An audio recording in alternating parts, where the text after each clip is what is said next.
আসসালামু আলাইকুম বন্ধুরা। কর্মব্যস্ত জীবনে আমাদের ছুটির দিনটা সবার কাছে স্পেশাল হোক খাওয়া দাওয়া হয়তো বা ঘোরাফেরা। তো আজকে ছুটির দিনে কী রান্না করেছিলাম সেটাই আপনাদের সঙ্গে শেয়ার করব। পেঁপে দিয়ে মুরগির মাংস রান্না করেছিলাম।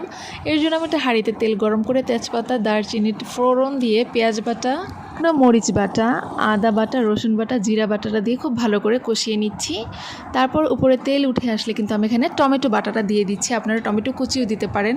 তারপরে খুব ভালো করে মশলাটার সাথে কষিয়ে নিব। উপরে তেল ভেসে উঠলে আমি একটু পানি দিয়ে আবার একটু কষিয়ে নেব। এ পর্যায়ে আমি হলুদ গুঁড়ো আর ধনিয়ার গুঁড়োটা পানি দিয়ে মিক্স করে দিয়ে দিব পরিমাণ মতো। মশলাটা বাটি দেওয়া পানি দিয়ে আরেকটু কষিয়ে নিয়ে কষিয়ে রাখা মশলাটার সাথে মাংসটা খুব ভালো করে মিশিয়ে নিব আর হালকা আছে কষাতে থাকবো। এ পর্যায়ে আমি লবণটা দিব, যেহেতু আমি লবণটা আগে ব্যবহার করিনি।